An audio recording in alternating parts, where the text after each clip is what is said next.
All right. It's been a while since I did an update.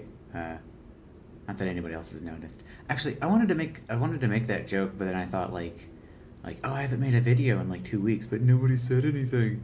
And then I thought like then you might think that that was like a passive aggressive ploy for attention, and it wasn't. I'm just lazy. But not a ton has happened. A lot of little things. So I think the first thing I'll talk about is us getting voted out of the state.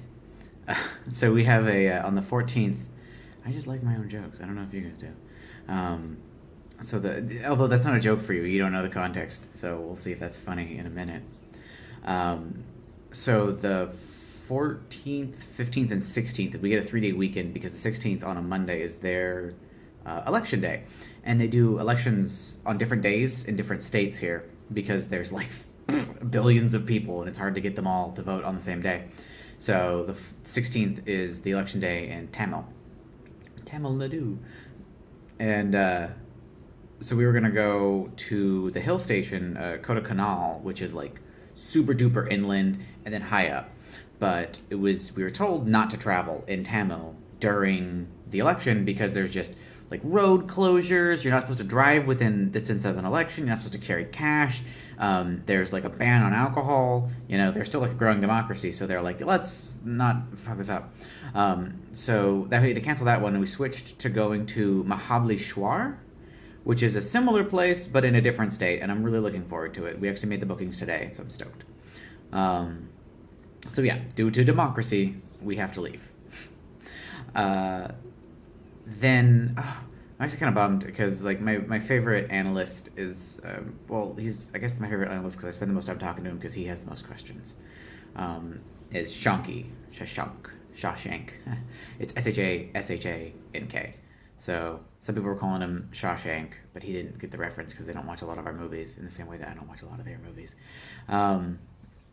Speaking of, but anyway, so he's on vacation for like 3 weeks or just not working for 3 weeks, and so we had lunch with him today, and it's actually kind of interesting to talk to him because he's actually from Delhi originally, and it's different enough for him here that he like has a lot of like the same things like, oh, I miss my food, I miss my stuff, like he's missing home a lot, so that's actually where he's going for 2 funerals. He had like a grandparent and like an uncle die like back to back weeks, and there's like a whole you have to go to like the waters of your birth and stuff like that. So they're doing this thing for both of them at the same time. So he's actually gone for like almost 3 weeks. So he comes back on like the 20th or something. But anyway, so he's gone, and I'm gonna miss him, but I'm also gonna get a lot more work done. I've been doing a couple advanced trainings with people. It makes me actually it's weird because I might be grumpy in the morning, and then I'll go into a training and do the training and come out in a much better mood because it's just social interaction is what's making me grumpy. I just have less of it here, or and it gets stagnant. It's the same people, but that's going pretty well. I said speaking of earlier talking about not watching their movies because and I call him Shanky just because I think it's hilarious. I also think it's hilarious to use idioms that I know won't make any sense and then explain them and then think of Indian alternatives. Today I said, oh, you want to hear a little bit of inside baseball because I was going to explain some history about why this weird application is the application that we're using despite it being super weird. And I was like, do you guys know what inside baseball is? And they're like, no. And I was like, okay, it just means like peeking behind the curtain, getting some information that you might not have gotten otherwise, some, business, some fly on the wall business. And they're like, okay, yeah, that's enough, we get it. So now I'm saying inside cricket, which makes sense to us and nobody else. And I guess you, if you're listening. So coming up is the 20th anniversary of Expeditors in India. I actually don't know which branch was the first branch in India, but I think sometime early next month is going to be the 20th anniversary, and it's a BFD BT dub. It's a big fucking deal. Like they made a big deal about the inauguration. They made a huge deal about being named like branch of the year, which is actually a pretty big deal. Good for them. And they have these big elaborate ceremonies. So our like CEO, CIO, all the alphabet soup will be visiting all the branches, and each state branch kind of like conglomerate location is throwing them a party. So essentially they're just going to tour India and do a series of parties, and they've been here before, so it's not like new to them. But for our party, like they kind of wanted like the whole concept of a GSC branch, a Global Service Center branch, is a little new to our company. So they're like, we'll do this like skit. Well, essentially they were going to do about like history, how the branch came to be, what the branch is about, and then it became like a history of the branch, and then it became like a skit, and then it became like a movie. So they hired an actual film crew with actual film equipment, and they have like a script and a plot, and I'm in like one scene, and then my bedroom here in the hotel gets more screen time than I do, because they were just like, oh, there's like a scene where they wake up Jeff or whatever, because he's like late night calls, they need to have a branch in another time zone, that's the connection there. So they were filming in my room, and I was just watching, and then I'm in one scene where he like storms into a CEO meeting, and oh my god. So all of like the analysts and developers, they went and they got high resolution pictures of our alphabet soup board, and then like our managers and stuff like that, the people who would be meeting about EDI, and they got like high resolution printouts, and then turned them into masks, which is both amazing and like surprisingly high quality, which is actually gets to the other side of Uncanny Valley, so it's fine. They're not like creepy masks. They're just like almost disturbingly effortful masks where you're like, you could totally like steal from an ATM and fool a camera with that. All right. I kind of want one of myself, and then I will wear it, and then I will commit a crime, and then when the police catch me, I'll reveal myself. Like, it was the person you thought all along. So anyway, so we storm into a meeting of a whole bunch of Indian people wearing white people masks, which I find amazing. And, like, we're supposed to be, like, protesting, and, like, that's the point where he's like, we need a solution for this, which I don't know if Jeff actually stormed into a meeting, but I really hope he did. And I helped him storm into the meeting. Like, I opened the door, and I was instructed, they blocked me, they did the blocking, so I was, like, instructed to do, like, a flourish to, like, let him in. And I did, and it was fun. But apparently, like my protesting face is too angry. Like I'm like, and they're like, that's far too angry. And I was the literal direction I got was, that's too angry. You're too angry. You need to not be so angry. Just pick an emotion, just one emotion. Have an emotion. And then the director turned away and walked away from me, and then into the room where he was going to direct. So the emotion I chose to have was confusion. And that seemed to work. They were fine with that. So that'll be in the video. And so I'm really interested to see how it turns out. And my whole part was like, I don't know why there wasn't any dialogue, but we walk in and we essentially shake our CEO and we show him signs about things that are problems. I think it'll be good. I'm really excited. The film crew, the director, and the camera guy seem to be really into it. What else is going on? Not much.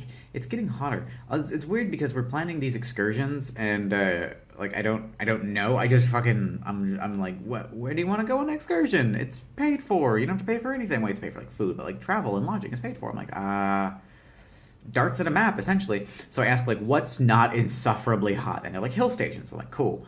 And then I was like, what is? So then we'll have done like a historic like colonial place. We'll have done like a super, like that's where we're going, is like this hill station that's like, I'm gonna go and see like great awesome vistas over valleys and stuff. I'm super fucking stoked. And then we're just gonna hang out in 80-degree weather, which will be refreshingly cool, because not only is it 80-degree weather rather than 100-degree weather, but it's like 5% humidity rather than like 100% humidity. Or I don't know the actual number. It's seriously like 60% humidity. I don't know if that means anything to you, but it makes it feel like 20 degrees hotter than it actually is. It's just super humid here. Oh, this funny thing. So the restaurants here, there's the grill, there's the bar, there's the club, there's the buffet, and then there's the restaurant. The restaurant, there's like a food like catch of the day, like celebration going on, and I thought it was really funny because so the state east of us, I'm used to being on the other coast. So the state east of us is I'm actually pointing west right now, just for reference. The state east of us is named Kerala, and the food from them is what's being celebrated. So it's like catch of the day. They're like the backwaters. They're very, very fish heavy. I'm not a big fan of the fish here. It's okay. I really dig the prawns. They had the prawns Mexican was the label, and they were delicious. The hottest food I've had while I'm here was Mexican prawns, or their version of Mexican prawns. But it was really good. But the way the desk lady told us about it is they're doing Carolyn food. So from Kerala, Carolyn, which sounds a lot like Carolian, which is, I think, what you refer to north and south, or top and bottom, the Carolas, the Carolinas. Anyway, there's a lot of connections you can make there because they're both like backwaters, and they're both much more like fishing subsistence kind of people, not so industrious. I'm kind of bummed because we're talking about visiting Delhi, but it's going to be scorching hot, like 110 to 120, although the humidity will be lower, so it'll feel cooler than here, but still hotter than a human being should be in. That is Bangalore, which is way cooler because it's inland, but it's just like tech sector. So if we went, that'd actually be a cool place to go if you were. I'm going to check it out for like museums. Like that's one thing that I've been missing while I'm here this weekend. We're going to go to Mahabalipuram, which is like an hour drive south, and that's like ancient history, like old retired temples that don't have spiritual meaning anymore. So you can just go in and like tromp around and do whatever you need. But I also want to go to like this government museum, which is an older museum, but it's also surrounded. It's like 4 locations, and in the center is the Connemara Library, which I really want to check out. And it's only like an hour. It's like in town. Not an hour. Like it's like a 30-minute drive, which is not far. A 30-minute drive here would be like a 10-minute drive at home. I'm gonna go check those things out today, and I've kind of checked off a lot of boxes, except for like modern culture. Other than just experiencing people, I haven't seen a lot of like more current things. And so I think that's what I want to use for the third excursion, would be going and visiting one of the more populous cities, and seeing if they have any cool like museums. Although, I don't remember what city it was in, but like the National Museum of like Nature here, the Natural History Museum or whatever it was, had like a massive fire where they like their fire suppression system it wasn't working the way it was supposed to. I don't know if it was not working, but the fire just took forever to fight because it started on the top of like 12 floors or something, and it just like there was a lot of problems. I don't know if anybody was hurt, but it was probably destroyed a lot of property, which is a bummer, and kind of cause for concern because I'm like, I am also on the top floor of a building, although it's way newer. Like, I don't know when a lot of the buildings, that's something that's really interesting because you have buildings that look like they were made like a century ago that are still inhabited, and then there's some that were made like yesterday. And just because they were made yesterday doesn't mean they're good. So there's a really weird mixture of architecture here and building codes. But I think we're okay. Anyway, I want to see some museums and stuff. I think that's it. Alright, I'll upload this. I love you guys. I miss you guys. Oh, Saturday's the halfway point. Saturday is the 50%. It's like 42 out of 84. It's weird. It feels at the same time like I'm almost done. Like I'm surprised I'm at the halfway point. And then like I feel like I've been here for even longer. So I was like, I had this like weird, like I had a stressful day. And then I had this thing like, oh, I have no time. I'm gonna miss all the cool things. Like, I've seen a lot of cool stuff, and I've still got a ton of time. And I'm getting like in the rhythm. Like, last weekend I went and took an Uber. Justin and I went and took an Uber to Hard Rock Cafe, Chennai, which was in Phoenix Market City. I took some pictures and posted them on Facebook. And that was my first time in an Uber ever. So I figured, why not in a foreign country and with a language I don't speak? And it went really well because I can input they know where I'm at. It's GPS for my pickup, and I can input my destination, and they just go and they drive me there, and I get out, and it's like, so I get to expense the Ubers, which means like, first of all, it was simple and it was super easy and it was super quick and it's free for me because I get to expense them, but I kind of feel guilty expensing them, almost like I'm cheap, because an Uber from here to the mall to a second mall where we bought beer, and then from the beer home cost me $6.75 in total, including tip. And they were like, it's 150 thing. I'm like, don't even give me change. That's 70 cents I'm tipping you, and I feel like guilty about that, but it's also like a 40% tip. So love you guys. So travel's really cheap here. Labor is very, very, very inexpensive here. Except for me. They're still paying me my salary. And I make good money. I make okay money. I'm not needing anything. There was no way for me to end that comfortably. I painted myself into a corner like, oh, I'm talking about my salary. Oh, fuck.